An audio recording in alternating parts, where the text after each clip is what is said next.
go.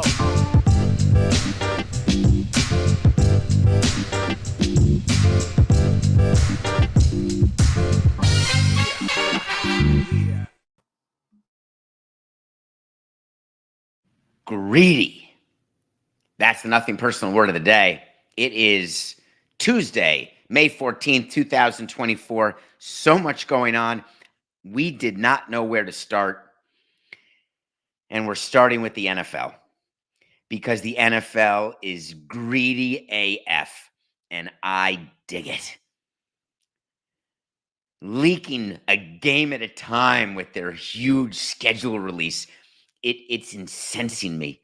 I'm picturing my entire life prior to nothing personal, where all I cared about is that the NFL would just give up a day, a week, a month, get to the offseason. Let me try to make some hay before the draft comes.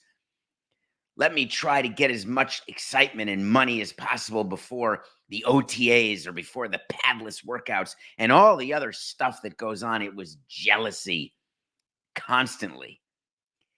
Never did it occur to me that the NFL schedule release would be this.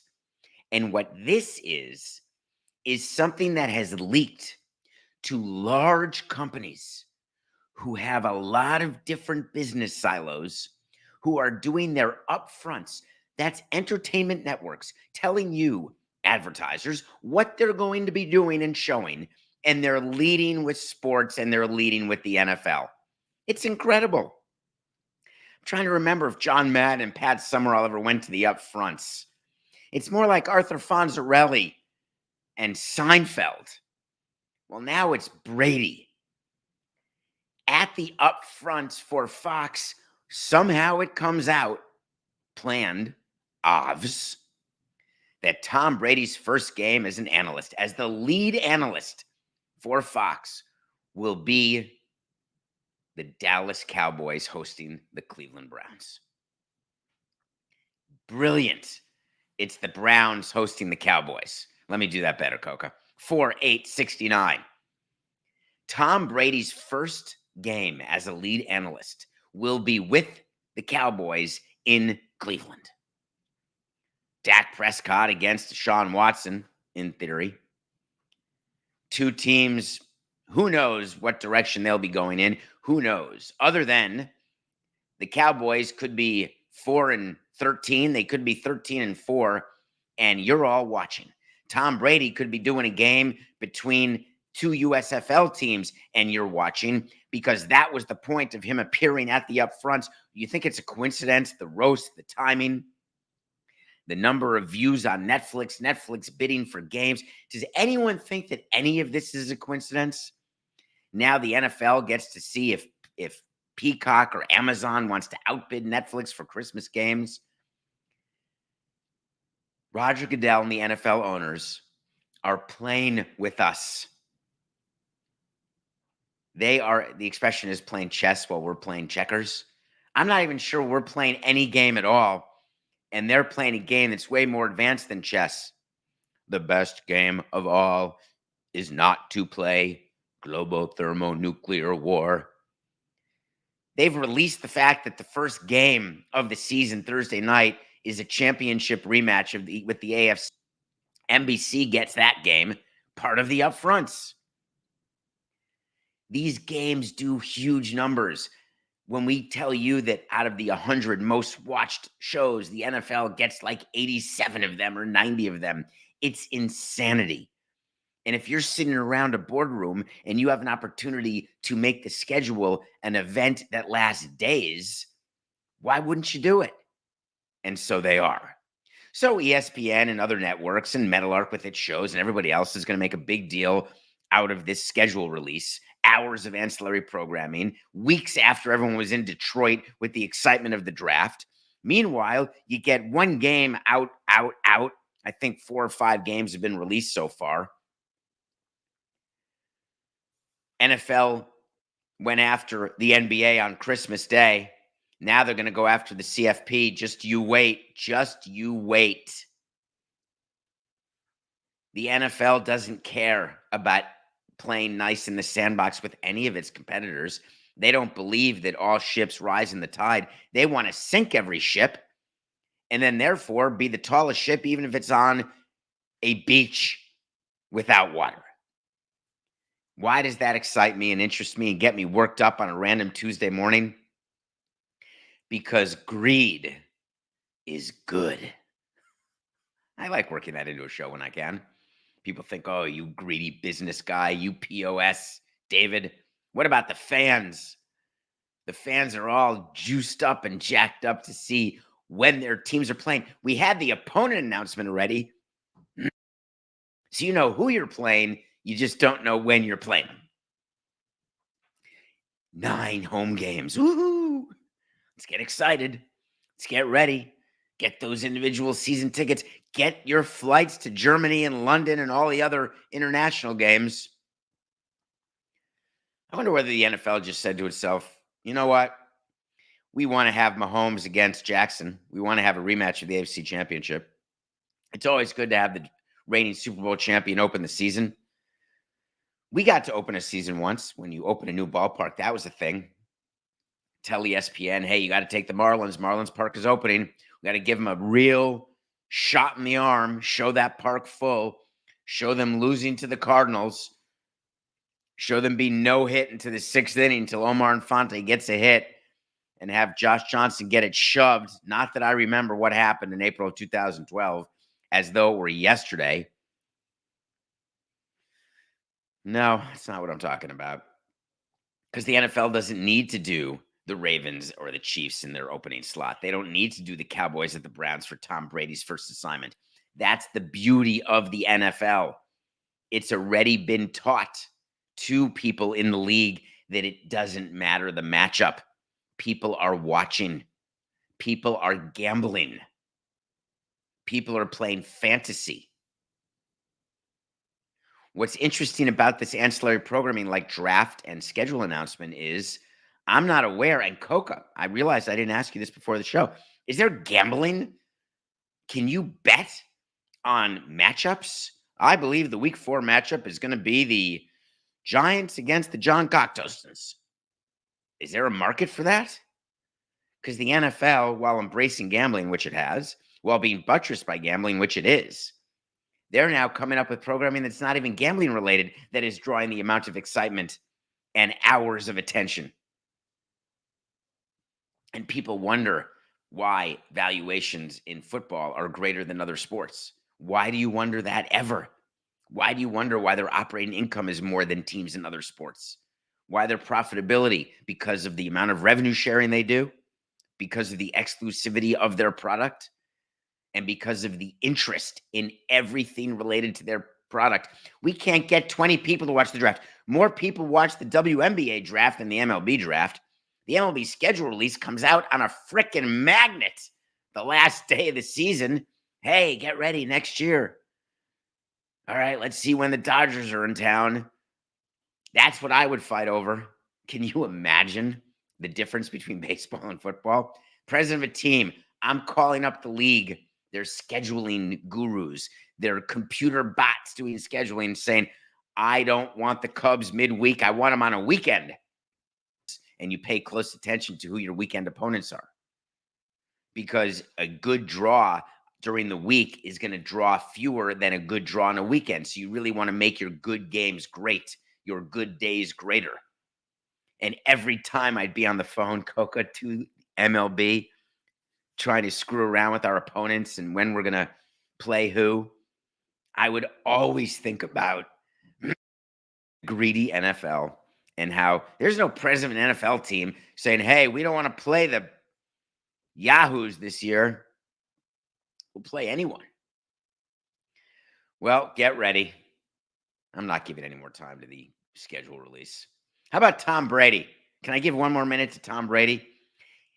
Can you picture, I tweeted about this at David P. Samson yesterday. Can you picture the amount of work that's required to be a top analyst? Aikman tried and is. Tony Romo tried and is. Olsen tried and was. Now Brady's coming in, but do you think Brady spoke to those guys and said, hey, You don't really watch video or tape or anything. You don't go to those coaches' meetings or interview in the locker room or hang out on the field. Do you do any of that stuff? Any of it? Nah, I'm just going to get roasted. I had wine in the owner's suite. Where I would watch games is I had the ability. We had wine or vodka, whatever we wanted in the president's suite at Marlins Park or in the owner's suite at Pro Player. When I was lucky enough to sit courtside having season tickets with the Heat, it's not BYOB. I'm watching LeBron last night during the Cavs game with his own bottle of wine under his seat. And I was wondering, we had players use the Marlins seats sitting first row during the LeBron years and past that, and the Shaq years from 02 to 17 had those seats. And I'm pretty sure that when Stanton would sit there, he wouldn't bring his own bottle. I'm looking at LeBron at the game, and it's as though he was celebrating something. I couldn't tell because every time they showed him, he was on his phone.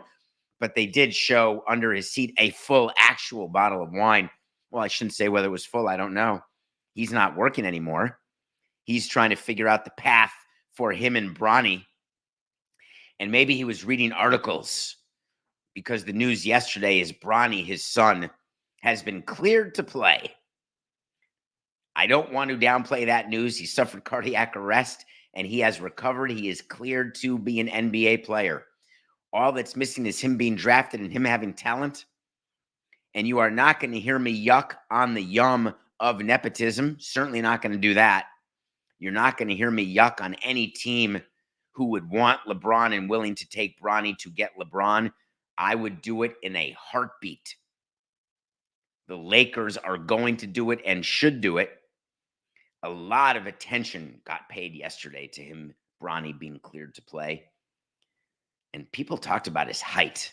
And it's sort of, I'm a little height sensitive. I grant you that. Listed at 6'4", but is actually 6'1.5". I get it. Charles Barkley listed himself at 6'6". The guy didn't see 6'6" without platforms or jumping his whole life. And he's probably below 6'4" today. People shrink. I never wanted our players to lie about their height. And we had some shorter pitchers who wanted to. And it's just personal because I never lied about my height. I am 5'9". And I've always been 5'9". There's never been a question. Whenever I am measured, it comes out as 5'9". And I agree that's below average in height, and it leads to short chokes and everything else. However, that said, there's proof when everybody meets me, when I go to games or when I'm around people in the real world, they obviously can tell I'm 5'9". So I totally get why a player would say he's 6'4", 6'4", 6'4", 6'4". And then turns out they're 6'1". Do you know how much that will impact his draft status? 0. Bronny does have a wingspan of 6'7". That's going to move him up in the draft. Not. He's got a great vertical. Only 8 players at the NBA Combine were able to have a 40-plus inch vertical. My God, does that help his draft position? Come on. Why can't we just admit what's happening and enjoy it? Gordie Howe got to play with his kid. It's unbelievable. Ken Griffey Sr. got to play with Ken Griffey Jr. LeBron James is going to get to play with his son. It's never happened in the NBA. It's epic. It's insane. It requires the longevity of the father and the possibility of the son. I did something with a friend of mine last night. It's strange when you're alone watching games and you're preparing for a show. I just want to see if anyone can relate to this. And you go down a rabbit hole with someone you're on the phone with. I do this with Coca and Sarah before every show. Hey, what about blank? And then we'll start talking about it for 10 minutes. I wanted to find out all the father-son combinations who have played. And he said to me, you're figuring this out for a segment for your show tomorrow. I said, yeah, but I'm also interested. How close were some of the other father-sons? And we talked about Vladimir Guerrero and Vladimir Guerrero Jr. We talked about who else? A bunch of other players in baseball. Prince Fielder and his father, Cecil Fielder. How close were people? We talked about Del Curry and Steph Curry. We're talking 5 years to 7 years away. No one was closer than 5 years. Everyone we looked up. What LeBron is doing is historic. It takes insane number of things to go right. And do you think that LeBron has come this close and now he's not going to play with Bronny? It's not even a discussion. It's not even talked about in the household. It's just a fait accompli. The only question is, will it be with the Lakers? And I've got a surprise for you. Do you think this is news to the Lakers? You think this is coming up for the first time? Rob, it's LeBron. How you doing? Yeah, I just want to check in with you. I don't know if you know, but Bronny is going to be draftable, and I'd have great interest in playing with him. Well, LeBron, why are you telling me this in May? Well, we just talked about it as a family, and we think it's time. Horse hockey. My guess is this has been in the works for years, not days, not weeks, and not months. So it's not like the Lakers didn't have time to prepare for this. Now, if you're another team, you can tamper with LeBron. Let's say if I'm Dan Gilbert having Heisman Ishbia because I'm still playing games, even without Donovan Mitchell, and trying to be competitive against the Celtics, who are clearly the best team in the Eastern Conference. If I'm Dan Gilbert, you don't think I'm talking to LeBron? I think it's a coincidence he's at that game in the first row. He's home visiting family. Hey, my season ended. I want to get home. If you're Dan Gilbert, why don't you say to LeBron, opt out of your deal? If you're going to do your family reunion, do it here, where you're from. Do you realize how much we'll appreciate it? And then LeBron says, well, I got kids in school in LA. I don't care. We'll fly them back and forth on charter. We'll really do it. Not like the WNBA. We're not just going to announce it. We're going to do it. We can fly your kid back and forth every day, Monday through Friday. But having you and Bronny as a Cav, think about playing with Donovan Mitchell. We'll try to keep him too. I'm fascinated by all of it. I've got an existing wait to see. When we tell you something's going to happen, if it does, great. If not, we revisit it. We have a wait to see that Bronny is going to enter the draft. Got that right. But then we said he's going to be drafted by the Lakers. Don't know that yet. But you can bet your bippy wherever he's drafted, he will not be on a different team than LeBron. It's not going to be one of those things where they're in the league, but they don't play together. That's asinine. If you don't have LeBron, Bronny's not making your team. So Bronny watched the Celtics take a 3-1 series lead. People were sweating out the end. The Celtics did not cover no matter when you got the game. Early, late, post Donovan Mitchell not playing, pre-Donovan Mitchell playing, whether you had it at 7.5, 8.5, it went up to 11.5. Players were always interested, hey, what am I worth? With gambling now, it's very easy to see. That's a first in 1,051 shows. I dropped my pen that I play with. I shouldn't do that to distract people, should I? Does that distract you on the Nothing Personal with David Samson YouTube channel when I'm doing the Groucho Marx thing with the pen? At least you don't hear me doing this, the clicker. What were we just talking about? The line. The Cavs covered either way, but the Celtics took a commanding 3-1 lead. Is this reminding you of the Heat series? Are Heat fans having a little PTSD? You win game 2 on the road, you're thinking, ooh, we got this. And then you get wiped out 3 straight. It sort of feels like that's what's going to happen with the Celtics and Cavs. The Cavs had won game 2, but they're going to lose 3 in a row. And the Celtics will take their place rightly in the Eastern Conference Finals. Did you watch the Thunder? I stayed up to watch the second game as well. All I kept thinking about while watching the Thunder play the Mavericks is, would I take SGA or would I take Luka? I was thinking about that the entire game. And Luka does things that Shea can't do. Shea seems to be better shape. His long-term prognosis, I assume, is better. If I were starting a team today, would I do it with Luka, who is way younger than I thought because he's been in the league forever, it seems. but there's something about Shea's game. But can a person that size take over a game? Well, you watched it yesterday, and it was my nothing personal pick of the day.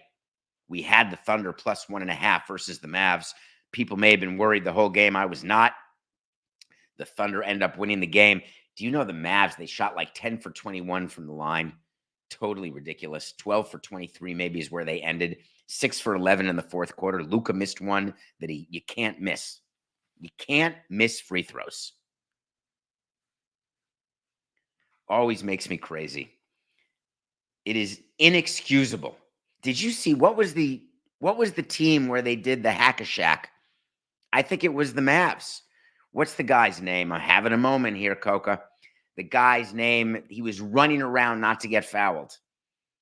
He's on the Mavs. I want to say it's Leedy or Derek Lively. Every time I hear that, I think of Lively from Minority Report. But anyway, Derek Lively chased by Chet Holmgren, who I didn't realize he didn't look that small during the regular season to me. People just look different come playoff time. But what composure the Thunder have. And now all of a sudden it's a brand new series. The Mavericks could have gone up 3-1. When you're up 3-1, you're going to win. It's like 95% of the time. And now everything goes to game 5. It's like what happened with the Nuggets and the T-Wolves. The T-Wolves had a chance at home to go up 3-1. Couldn't do it. Mavs had a chance to go up 3-1. Couldn't do it. Now the winner of game 5, and there are several game 5s going on. We've got the Knicks game 5 tonight. We've got the Nuggets T-Wolves game 5 tonight. We've got the Mavs 89ers. That's funny for those who know. The Mavs Thunder game 5 tomorrow night. You win game 5, you're going to win the series because it's a best of 3 series over 80% of the time. The NBA is loving these extended series without a doubt. And I was absolutely loving watching it. Which just means the next series is going to be even better. Did you look at that trade? Do you think they would do it again? If you're the Clippers, would you trade Shea for Paul George because Kawhi Leonard demanded it? Yeah, give away the first round pick, so I don't care. I want Paul George. What else am I doing tonight? All right, let me give you some picks for today. We're 62-71 when we have the Thunder, and we do have a win. We didn't do any baseball. I'm going to do 2 basketball games for you. We've been hot with basketball, Coca. Nothing personal pick of the day. Let's stick to that. We're taking the Nuggets -4 over the T-Wolves. The Nuggets I can't wait for the Nuggets to win this series. I touched on it at David P. Samson on Twitter. I've been guilty of it too. I'm not saying I haven't, but God, it feels good when a bunch of people come out and say Nuggets stink. They're going to lose. The T-Wolves, I think they were all A-Rod burner accounts or broadcasters who were in love with A-Rod, feeling so good about the T-Wolves. Meanwhile, they're going to get bounced by the Nuggets because they're not as good as the Nuggets. Wow, Edwards could be the best player on the T-Wolves, and he is maybe the best player on the court at certain times. The Nuggets are the better team. We're taking the Nuggets 4 over the T-Wolves. We also have the Knicks playing a game 5. The Knicks are hurt. There's going to be no hamstring improvement for OG. Brunson's foot. Can he carry the load? Can Josh Hart keep playing? The chirping has started. Who did that yesterday, Coca? Somebody chirped. Some show, some podcast had a fib chirp. He's running his players into the ground. They're playing too many minutes. They don't have a big enough bench. They're exhausted. They're hurt. They can't make it through a season and a extended playoff run. It's the same type of thing you talk about with MLB managers who drive their bullpen arms into the ground or their starting pitching arms. Back when managers had the ability to do that, when the front office wasn't telling them when to put pitchers in and when to take them out. But certainly there was a time when managers had that power. Thibodeau, Pat Riley as coach, used to have a very short rotation, no question about it. Short rotations are common in the playoffs. You play 7 or 8 guys in playoff games, period. The Knicks are playing 5. Rotation players are hurt. Query, do you put in a non-rotation player or do Do you stay with your rotation players and work them to the bone? My view is you stay and work them to the bone. The Knicks have to find a way to win 2 out of the next 3. And I think they win game 5. So what we're going to do, in addition to Nuggets -4 over the T-Wolves, we are going to do a Knicks-Nuggets money line parlay. That is a plus 167 value for the 2 home teams to win the game 5s. While home is not a huge advantage in the NBA the way it was, I like that parlay. Those are your picks of the day. I want to add, can we add one thing here that I'm going to watch tonight in addition? The Indiana Fever start tonight. Caitlin Clark's debut. It is on ESPN2. You can also watch it on Disney Plus and ESPN Plus if you're streaming. The Fever are 7-point underdogs. The NBA season, WNBA season is starting. It's never had a start like this. The excitement level around it is tremendous, and that makes me happy. Now they're going to deliver a competitive season, which may be the Aces winning 3 in a row and paying Pat Riley to do so. People know that, right, Coca? 3-peat, back to back to back. I believe Pat Riley owns the trademark for that. Aces are going for that. Aces and Liberty are probably the 2 best teams. Caitlin Clark has the most pressure on her of any player entering the WNBA ever. There is no second place. And this is not recency. This is factual. So I'm going to try to watch that. What else? Wait, when was that announced? Did they just announce Jets at 49ers as the Monday Night Football opener? Just now, Coca? Did it seriously just leak as part of our first story where we talked about the greed and the insanity of the leaking of the schedule, which is coming out tomorrow? So Aaron Rodgers is the Monday night guy? All right, good luck. Jets fans, you must be happy. What's the over-under on Aaron Rodgers snaps in game 1? You got to go over 4, don't you? I would assume that would make sense. What's the market for under 4 snaps taken?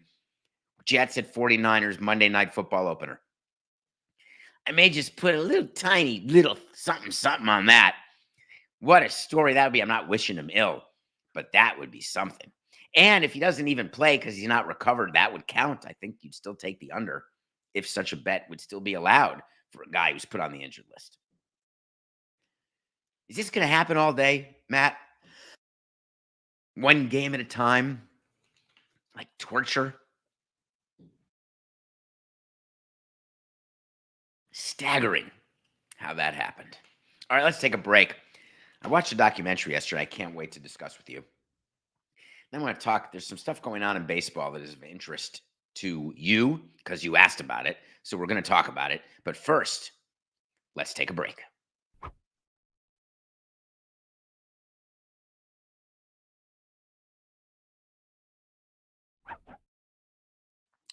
Thank you for that. If you are watching live at 8 a.m. on the Nothing Personal with David Samson YouTube channel, thank you.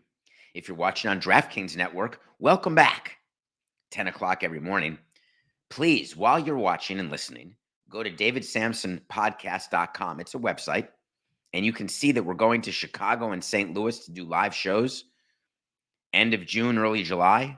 We've got merch available. We are a fully functioning show. Coca leading the way with Sarah, and then me. I could be replaced at any moment. You don't want to lose Coca. How else would we get the graphic that shows where we've been and where we're going without somebody who always knows? Well, I've got a movie recommendation for you. No matter how big we get, no matter how many people listen and download this show, no matter how busy I am and how many responsibilities I have, I will watch a movie a day. I promise you that. Even during playoff season, I will find a way. Though I had a little mishap this morning, Coca. I do on Tuesdays a 7 a.m. show in Florida. I'm in Florida. I join Miller and Moulton every Tuesday at 7 a.m. You can catch their show prior to our show starting. And I have a certain time that I have to get ready. I go backwards from camera time. This is just a quick side note. So if I know I'm starting at 7 o'clock, I know I've got to be in the chair at 6:56 a.m. to make sure everything technically works. And to do that, I have to be in the shower. It takes me about 11 minutes to shower assuming I'm not shaving that particular day, which I never do on a Tuesday. And then before that, there's whatever routines I have, it's to the minute. And it requires me starting at a certain time. That routine got upset this morning. I slept 11 minutes later than I normally would sleep. And it is does that happen to anybody? Because it doesn't happen to me practically ever. And it happened this morning. And it sort of throws off your day because you're a little discombobulated and you're pretty sure you're going to miss your live show. So you have to do everything faster, but you have to do everything the same as you do, or else you're not going to have the luck that you have with the shows that you have, but you just have to move a little bit faster. And I still at 6:56 was ready to go, which is to say that no matter what happens, I'll watch a movie. There's a new documentary on Netflix called Rather. I've taken a poll. It's one of those Samson on the street polls, wherever I am, if I'm at a restaurant. Have you ever heard of Dan Rather? And the response I've gotten has been strangely age-related. There is no one my age who doesn't know Dan Rather. If you're in your 30s, was he the news guy? Yes, Dan Rather was the news guy. There's a lot to the Dan Rather story, and I didn't know all of it, and I grew up in the heart of Dan Rather. He was with Tom Brokaw and Peter Jennings. They were the conduit to us knowing anything that was going on in the world back when network news was how you got your news. I would hesitate to find 20% of the people who I would do an informal poll to name the 3 network anchors today. In those days, 80% of the people could name them, even if they didn't watch them. I went to high school with Tom Brokaw's daughter, Flex. Look at me, Louie. Always felt that, how cool is that your dad is so smart and gets to be on the news? She didn't really care much about it. So Rather is the story of Dan Rather. Were you aware of how his CBS tenure ended? Were you aware that he was in Texas and reported when Kennedy got shot? Were you aware of him going to the front lines of all these different wars and reporting on the Vietnam War the way he did? I wasn't. It is fascinating. You people assume, and this is the takeaway from Rather, you're a star. You've always been a star. There is no such thing as an overnight sensation. The grind that is required, the shows that you have to do in front of 60 people or 100 people or 200 people, everybody starts somewhere. No one starts selling out the garden. It doesn't work that way. No comedian, no performer, no podcaster, no newscaster. Dan Rather's start is fascinating. Please watch this documentary. Whether you know him or not, you will learn something and it will fly by. It's 94 minutes, I believe. And you'll love it. It's called Rather. I'm sure Coke would rather me move on to the next topic, which I'm going to do once he hits that special magical button. You know what I want? I want to talk to Samson. So you want to talk to Samson? Get into my X.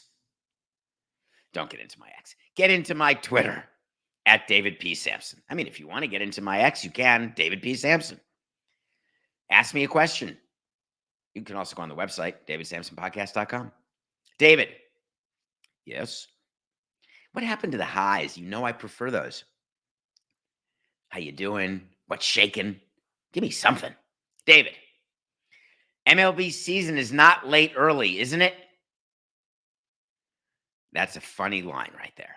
You know how I always talk about we're mid, early, late. We're late, late. Now we're mid, early. We were early, early. Now we're late, early. MLB season is not late early, isn't it? I think you mean is it, because that's 2 negatives, but I digress. I love when you talk like that. Thank you. I'm an Astros fan, and you promised they wouldn't sell. You sure still? It really is really, really late early, and some people could argue that we are now early mid. I get that argument. I always like to push it to early mid if we were playing well. If you're not playing well, I always would keep it early as late as possible. If you are Jim Crane and Dana Brown, it is still mid to late early. Definitely not early mid. Do I think that the Astros are going to sell? What, sell Kyle Tucker, who's hitting home runs like crazy? No. Sell Abreu, who can't even get back to the big leagues? No. No one's going to take him. You want to sell Verlander? Had a great start. Could trade him. He's being paid for mostly by the Metropolitans anyway. Trade him? No. Of course, I still tell you they're not going to sell. When you are in the middle of a dynasty, you hang on until it's too late. You squeeze that peach until it bruises and breaks and drips all over you, and then you're sticky and you need some sort of wipe. If you're not a dynasty, there's one little tiny hair in the peach. Psh, throw it out. Dynasties are like little pieces of fruit that you protect. You rub and you make them feel so good because you want them to last as long as possible. You roll them over so they age in the same way on every side of the piece of fruit. You never throw it out early. And even if you bite into the banana and it's got the little brown, you cut it out. You don't throw the whole banana away unless your banana has not been serving you, in which case, at the first sight of brown, get rid of it. Go full bob it, cut it off, be done with it. The Astros are in the middle of the late side, if not the late side of their dynasty. They're going to hang on, don't you worry. Now, there are teams out there who are going to sell. You know that. The White Sox, the Marlins, for sure are going to sell. The White Sox are now letting you know that since they signed Tommy Pham, they have played great. 6-4 in their last 10. Reinsdorf is the guy who sold when he was like 3 games out of the wild card, 12.5 out, selling. Sell Mortimer. The Miami Marlins already started to retool, not rebuild, not sell. We're retooling, we're reallocating our assets. If the Marlins can get anybody ready, any pitcher of any kind, any bullpen arm, they're going to move him. No dynasties to protect in Chicago or Miami. There's a dynasty in the making in the American League. While you were sleeping, the Baltimore Orioles have begun what I think is a stretch of a 5-year window that could be dynasty-like. They have a new owner. New owner got a lot of attention. David Rubenstein. Did you see what the attention he got? He did the Mr. Splash at Camden Yards trying to be. There's nothing better than a man who is not of the people to try to be of the people. You're a real man of the people. I'm going to go to a splash zone. I used to do that. I would walk around the ballpark and try to be normal and talk and go to the Clevelander and hang out with body painters and fans and walk to the upper deck whenever it was open, which wasn't that often. And sometimes I go to the upper deck alone, talk to all my friends up there. I get why new owners do this. You want people to think you're normal. Dude, you own a team. You're not normal. Just start with that. I didn't even own the team. I was president of the team, and I wouldn't say I'm normal, though I'm not president of the team now, and I'm not sure I'm normal now. Something to think about. What makes you normal? I don't think it should be your job that defines that.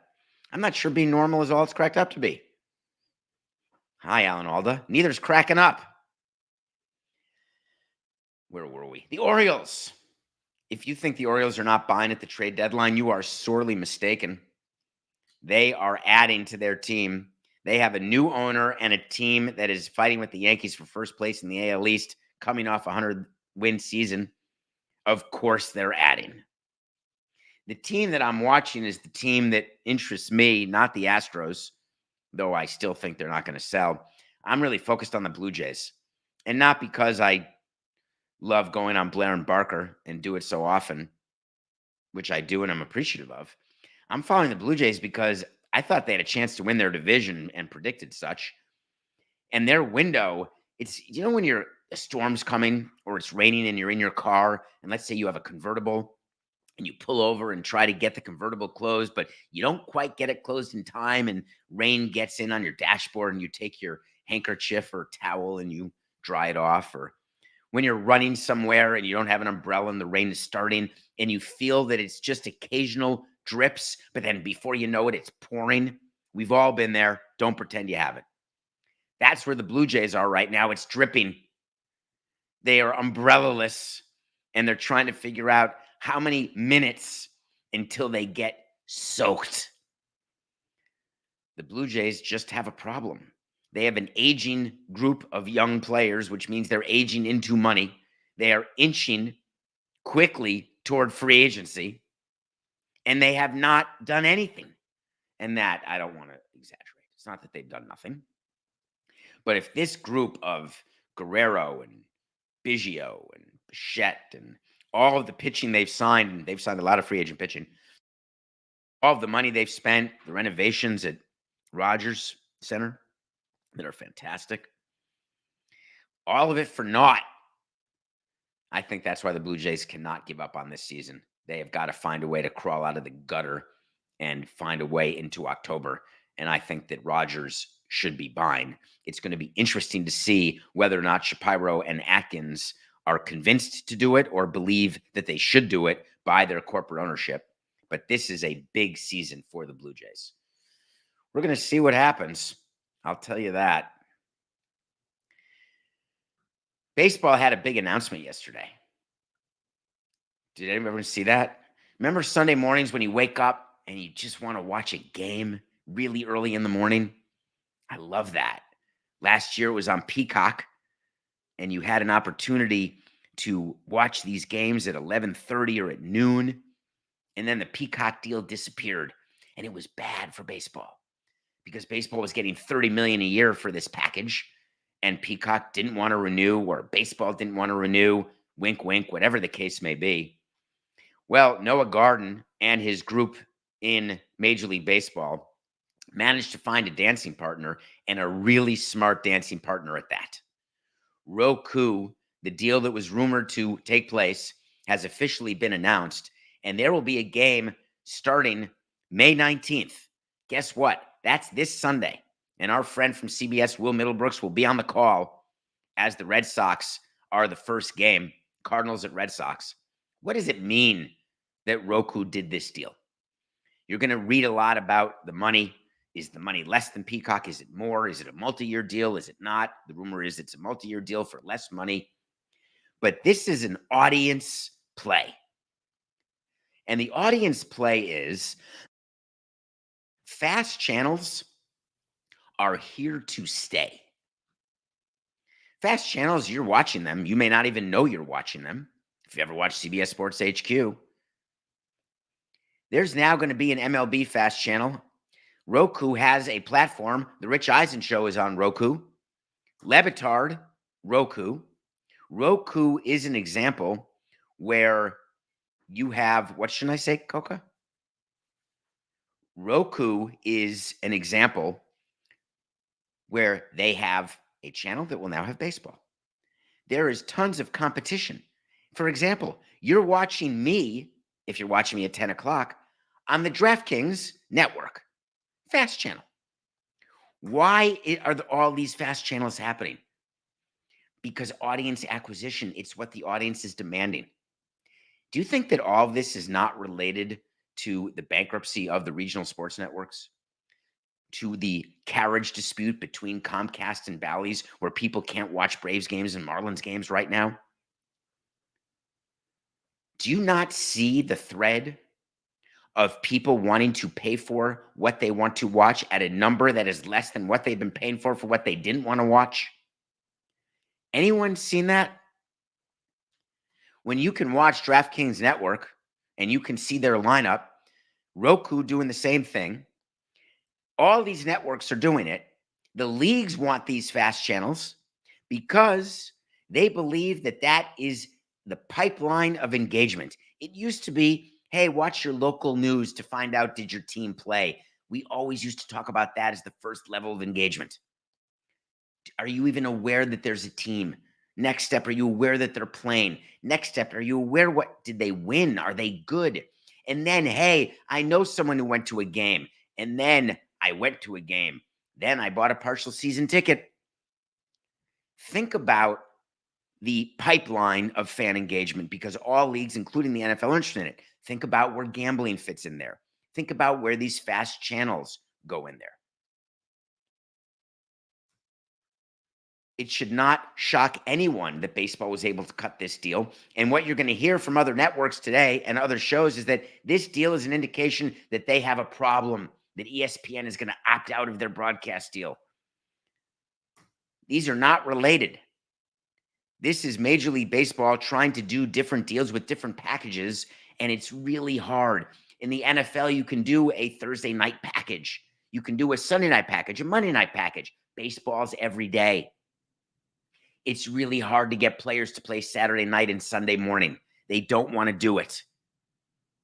But the reason why you're seeing these types of national packages, these types of streaming packages, is because eventually it's all going to be like that.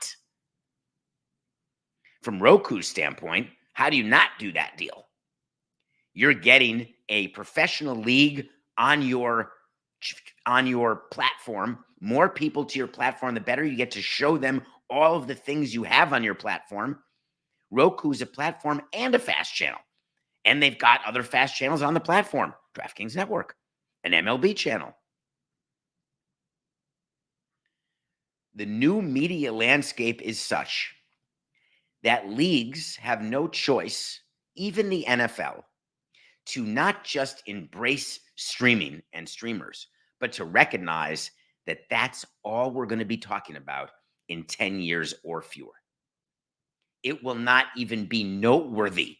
Oh, John Skipper says something and the world comes to an end, that the Super Bowl could be on a streaming platform.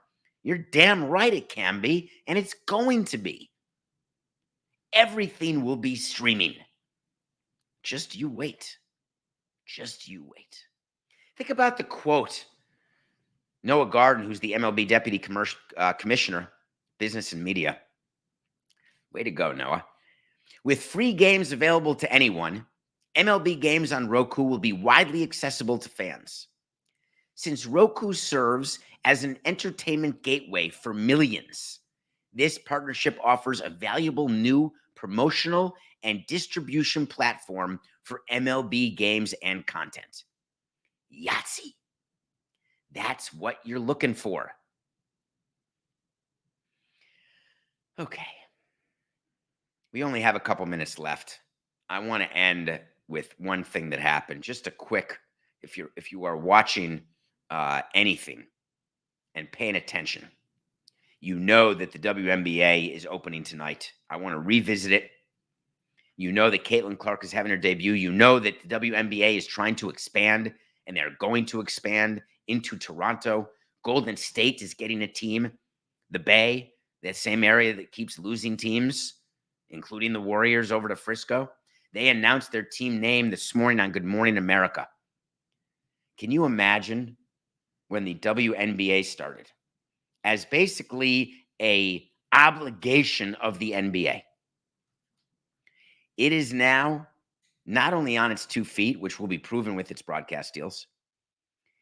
Superstars are playing in the league, but you're getting prime time on Good Morning America announcing. Now, of course, it's not a coincidence that Good Morning America is ABC, which is Disney, which is ESPN and ESPN2. They carry WNBA games. Meadowlark, take note, it's called cross promotion. It's how getting people used to all the different things that you can offer to your audience. And the WNBA has a seat at the table. And they're going to be called the Valkyries. Golden State Valkyries. 2025, expansion's coming. Now, in order to have that, you need players, quality of players, and the WNBA is going to have it.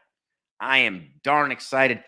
I am going to make sure that I've got 2 or 3 screens open tonight, and we'll talk on tomorrow's show about Caitlin Clark's opening game. I think I'm going to take the under on her prop bet. Not an official pick of the day, but I think I'm going under. All right, that's it. WNBA expanding on Good Morning America. This whole show was about what leagues are doing, and they're looking right at you, and they're saying, hey, it's just business. See on whatever channel we tell you, this is nothing personal.